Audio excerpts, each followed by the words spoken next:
Hi folks, and welcome back to another Travels of Red Rover. This week, Karina and I are traveling into one of the new national monuments in Nevada. It's called the Basin and Range, and it's a monument that specifically preserves a 600,000 acre piece of land that really tells the archaeological and geological story of Nevada. In this area, the geology, the basins and the mountain ranges really were formed as a result of the movement of the tectonic plates. This is a very new national monument. It came into being in 2015 by President Obama, and it was preserved because it is a unique representation of Nevada and the unique geology that exists here. Almost all of our ranges, which are mountains, and basins, which are the valleys, are geologically arranged to be in a north-south direction.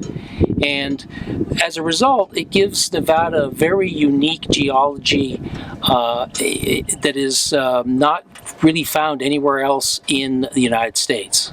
In addition to maintaining the geological features of Nevada, it is also here to preserve the archaeological remains of the native people that frequent this area. In addition, it was created to protect and to maintain the ranching way of life of this part of Nevada. In this video, we spend some time at Rosies Cabin, which is high up in the mountains near the top of the pass. The second cabin we visit is called the Thomas Schofield Cabin. It's an old stone building that has seen better days. And now we've arrived at Rosies Cabin.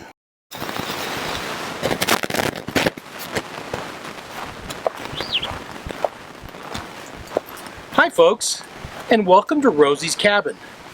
As you can see, it's a little bit dilapidated, but it's been here a long time. The cabin's situated in a juniper and pinyon pine forest, so there was some good wood to work with for building the cabin. This is the interior of Rosie's Cabin. It's on the Logan Canyon Road, just past the summit, not far from the old ghost town of Logan. And you can see this has some old wood logs that create it. There's a lot of pinyon pine in this area. There's a little cubby built into the wall here for a shelf.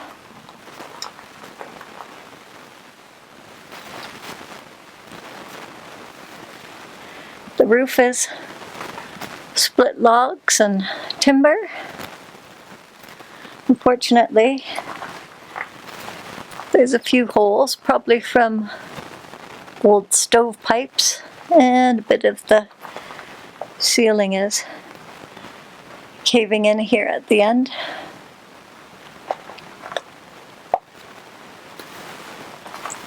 There's some cardboard up here, put in place probably to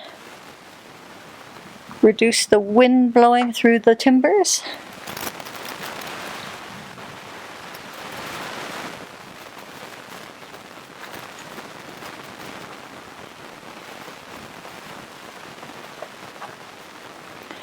And some wood trying to hold up the roof.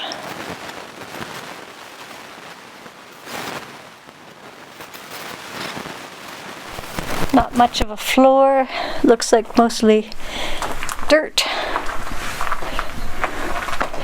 Although some parts of it look like they had some concrete poured here. And at one time this window had mesh screen to keep the bugs out.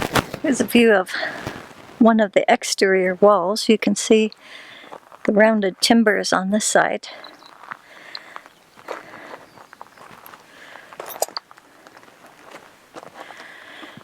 Not much between the timbers other than more wood, so you could see how it could be very breezy through there.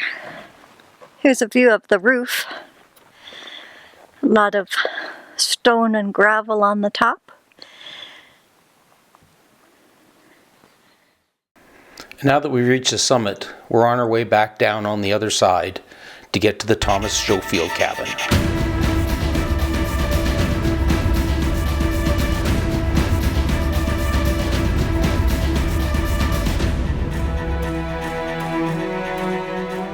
We've stopped here to the east of Rosie's cabin.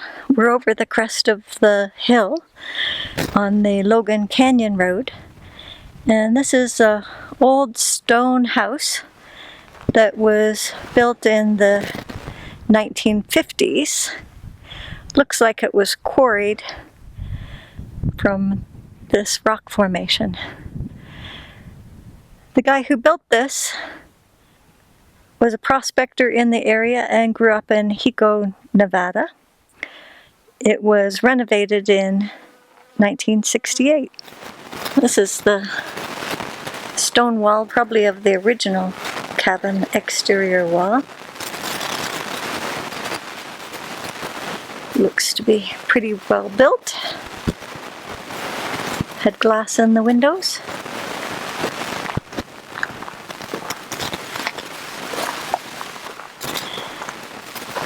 So this is the main room of the stone cabin. You can see some cabinets up near the roof line, no roof left. This is probably a combination dining area, living area, a nice stone fireplace built into the wall.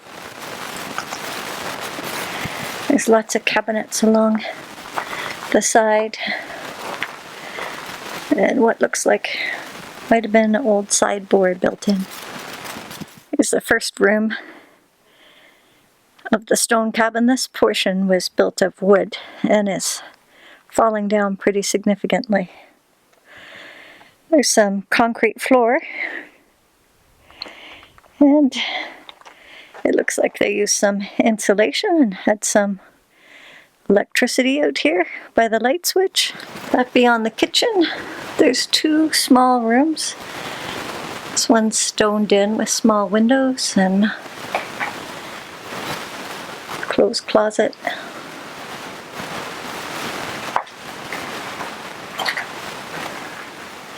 Another cabinet.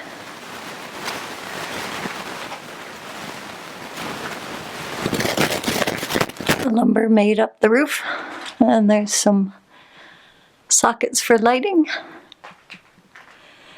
There's a little storage cabinet over the entrance door. It came from the other room.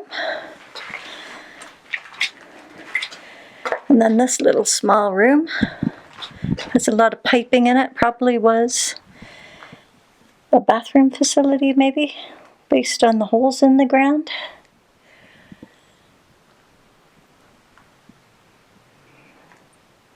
Not nearly as finished off as the bedroom was. You can see a big crack running down that stone wall there. A little window for light. Here in the main room, someone did a job of painting up the cabinet doors with some interesting color. Some of the doors are missing. Under that cabinet there's a couple pipes. Looks like it might have been where they had the sink area. On the exterior side of the stone house, it looks like a little lean-to that could have been used for additional storage or additional bunk room. And then over here, something that looks like it could have been a shed, but it does have cement walls. And then a big cement area over here. I don't know if it could have been maybe used for storage, if it was covered over and provided cool storage. Concrete step outside the shed. And it had a cement floor and cement walls, so maybe another spot for rooming. There's a little window in the back. Probably wood roof. So that's about the extent of that stone cabin built by Thomas Schofield in the 1950s. Before you get to the Schofield cabin, you pass this poor old dilapidated wood cabin that's pretty much fallen in on itself. We spent a few minutes walking around and taking some video of the cabin. We don't really know anything about this cabin. It is pretty much made of wood and it is in very bad shape. Most of the roof has fallen in. Many of the floorboards have actually given away as well. Despite all the damage, you can still tell the cabin had an absolutely beautiful view. Well, that pretty much brings this week's episode to an end. If you enjoyed the video, please hit the like button. And if you'd like to follow our work, please hit the subscribe button. And if you'd like to be notified of when videos go up, please hit that little bell. Thank you again for joining us. We look forward to seeing you next week.